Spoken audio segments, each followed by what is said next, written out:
Good morning, all of you. Today we are going to discuss about the sequential logic circuit. So until now we already discussed about the combination logic circuit. You know the basic definition of the combination logic circuit. In combination logic circuit, the present output depends on the present input only. So these are some of the examples of the combination logic circuits. One is the encoder, decoder. Next one, multiplexer, demultiplexer, adder circuit, subtractor circuit. Likewise, there are different combination logic circuits are available, right? This is simple. This block diagram will describe the nature of the combination logic circuit. So here I consider the full adder. So in the full adder, it have the 3 inputs and it will give the 2 outputs, and the outputs are the sum and carry. The sum and carry values completely depends on the present inputs of this full adder, right? Next, we are going to discuss about the sequential logic circuit. The basic definition of the sequential logic circuit is, in the sequential logic circuit, output depends on the present inputs and past outputs. This is the basic definition, and this is the block diagramic representation of the sequential logic circuit. So here, in the sequential logic circuit, it includes both the combination logic circuit part and the memory part. And this is the input and this is the output. The present output depends on the present input and the past output. That past output is stored in the memory element. So this simple block diagram is the example for the sequential logic circuit. And so sequential logic circuits are broadly classified into two types. One is the synchronous sequential logic circuits. Next one is the asynchronous sequential logic circuits. The main difference is, as per the definition of the synchronous sequential logic circuits, so in this, these sequential circuits responds to the input only at discrete time intervals. But in case of the asynchronous sequential circuits, these are immediately response to the input changes. This is the fundamental difference between the synchronous and asynchronous sequential logic circuits. So this is the block diagramic representation of the synchronous sequential logic circuits. Okay, and this is the example for the block diagramic representation of the asynchronous sequential logic circuit. So this is the combination circuit and memory and input. Simply here it is the output. Next we are going to discuss about the clock signal. Clock in the sequential logic circuit, clock is act as the one of the input. Based on the clock signal only, all the activities in the sequential logic circuits are going to be varied. So here first I am going to define the clock. So clock is nothing but the periodic train of pulses whose values changes between the two voltage levels. Generally the voltage levels are 0 to 5. In the digital electronics, low voltage level we represent it as the logic 0, and high voltage level we represent it as the logic 1. Whether it is the high voltage level is the 5 volts or 3.5 or 1.7, so it is completely depends on the technology. Okay, so next we are going to define the time period. So time period is defined as time after which the clock signal repeat itself is known as the time period. You just see this simple graphical representation of this clock signal. So this is the time period. Okay, so here we are defining one more important parameter, which is the duty cycle. The duty cycle is defined as the T on by time period. So here, just by seeing this graphical representation, this duration we are calling it as the T on, this duration we are calling it as the T off. So total time period here it is the T on plus T off. So duty cycle is defined as the on period. Okay, it is the ratio of the T on by the T on to the time period.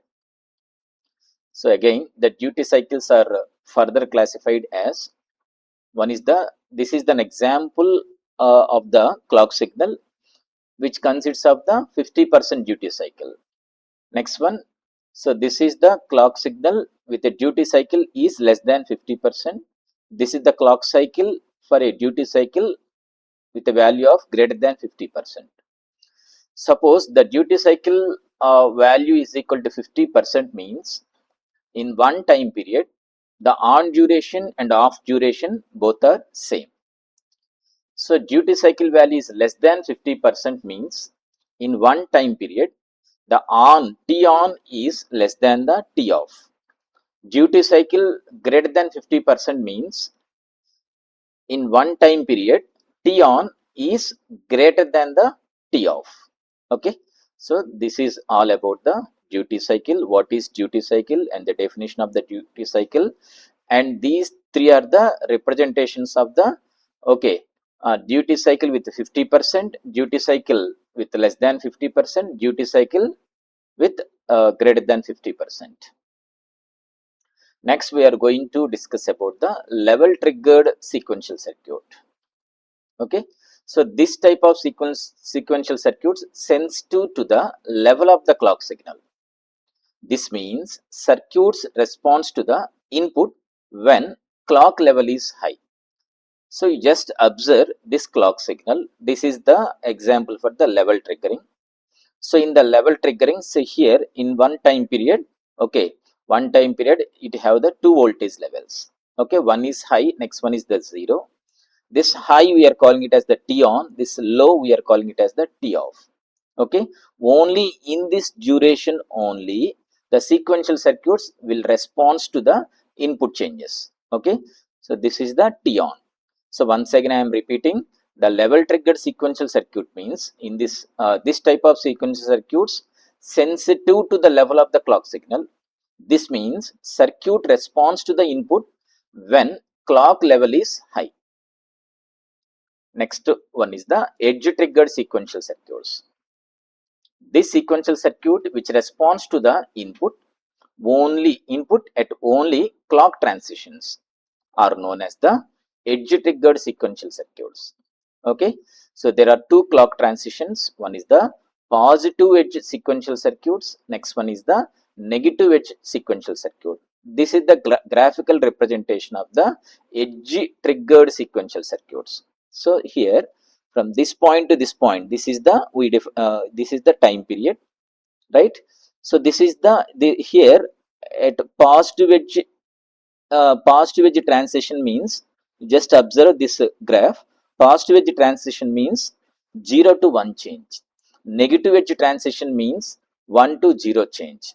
Okay, so this clock, okay, in this clock we indicated the positive edge transitions. See here, 0 to 1 transition, 0 to 1 transition, here also 0 to 1 transition. Only in this transition only the sequential circuits will respond to the input changes. Okay, so totally once again I am repeating, edge triggered sequential circuits, these sequential circuits which responds to the input at only clock transitions are known as the edge triggered sequential circuits. The clock transitions are two types. One is the positive edge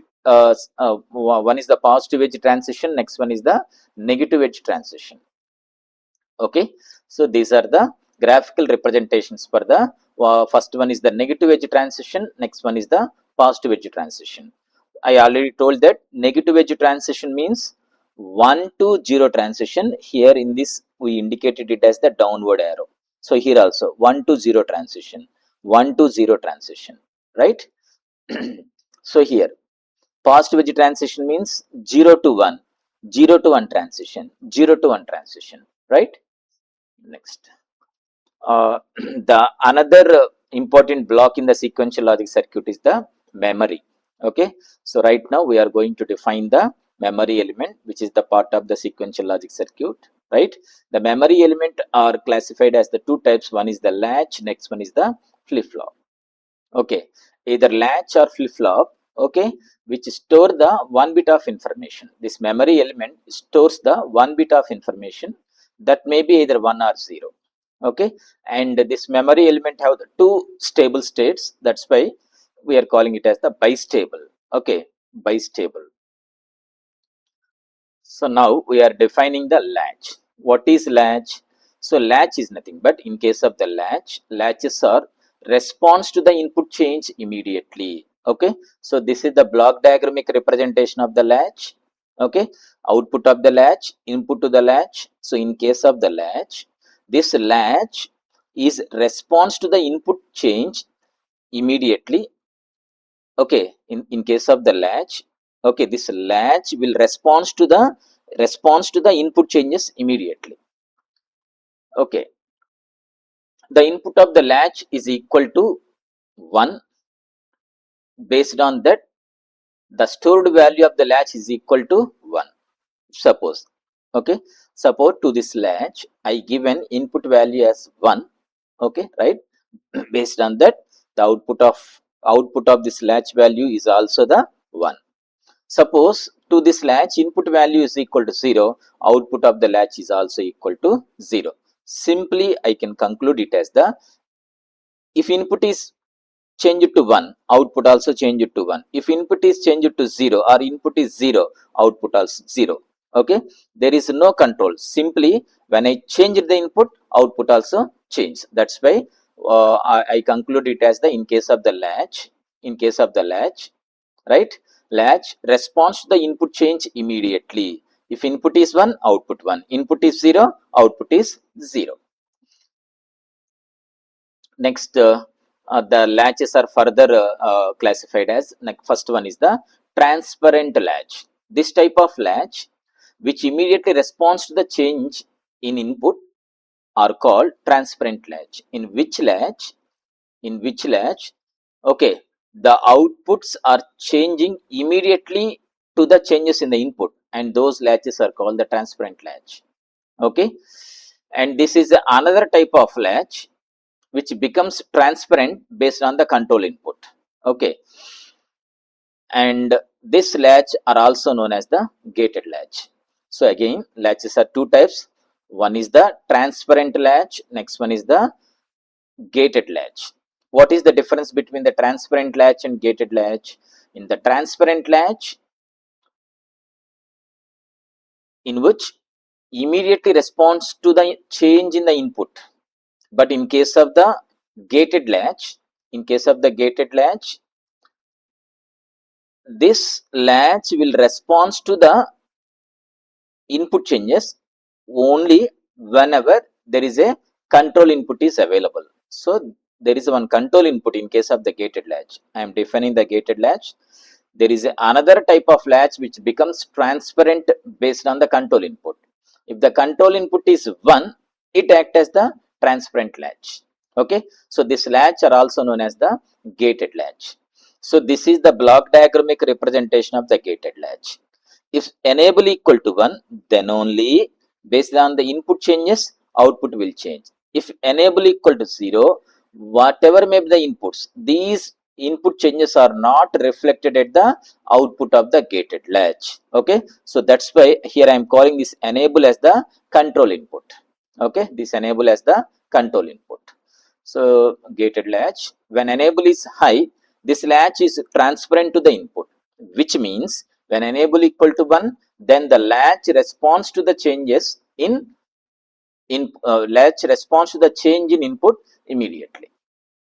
So this is the graphical representation of the block diagramic representation of the gated latch. This is the gated latch input, and this is the output. This is the enable input. To the enable input, I am going to provide the a periodic clock pulse. Okay, with the different duty cycles. Okay, so let us assume. So here I provided a periodic clock pulse with a duty cycle of the 50%. With a duty cycle of the 50%, right? So 50% duty cycle means, in one time period, the on time plus off time both are equal. Okay, on time is 50% and off time also 50%. Both are, means the on and off duration is similar. So whenever the duty cycle equal to 50%, right? So this I am calling it as the level sensitive. This portion I am calling it as the level sensitive. This portion. Okay, level sensitive. right? And here this is the one timing diagram which describe the nature of the this gated latch. So to this gated latch, as a enable, I provided this clock signal, okay, and to the input of this gated latch, I provided such a timing diagram, or such type of the input I provided to the gated latch. You just observe the output of the gated latch. The output of the gated latch will respond to the input changes provided, okay, provided whenever there is a means on duration is present. Only in the on duration the output follows the input. In the off duration it retains the previous value. Just observe. So this is the input value, okay. Up to this duration the input is 1. Up to this duration the enable equal to 1, okay. Enable is 1 up to this duration. Up to this duration the output follows the input. See here, input is 1, output also 1 up to this duration. And afterwards, input becomes 0. Enable, enable still it is high, means it is logic 1. When enable equal to logic 1, output follows the input. So here input is 0, output also 0. But afterwards, enable becomes 0. Once the enable becomes 0, it doesn't, this gated latch doesn't respond to the input changes, okay. It retains the previous values as it is. It retains the previous values as it is. Once enable equal to 1, then only output will respond to the or follows the input. So here again enable equal to 1, okay, enable equal to 1. So in this duration input is 1, that's why output is also 1. Still enable equal to 1, input is changed to 0, that's why output is changed to 0. So totally this gated latch is controlled by this enable. When enable equal to 1, output follows the input. When enable equal to 0, even though there is a change in the input, those changes are not reflected at the output of the this gated latch. Next one. So this is for representation of the latch, okay, latch and flip flop. So this is the latch. So far we discussed about the latch. So in this the further classification is the transparent latch. Next one is the gated latch. Until now we discussed about the what is transparent latch and what is the gated latch. What is the difference? The difference is, to the transparent latch there is no control signal. In case of the gated latch there is a control signal. Based on the value at the control signal, the output is follows the input or not. That completely depends on the value at the control signal, okay, right. So here in case of the gated latch we apply a level sensitive clock pulse, okay, or level triggered signal to the control input. Next come to the flip flop. This is the basic representation of the block diagramic representation of the flip flop, okay. So this is the flip flop and inputs to the flip flop, output of the flip flop. So right here also control input. To the control input I applied the clock signal. But what is the difference? So here the difference is, okay, as a clock I applied or to the control signal I applied a clock. I applied which type of clock?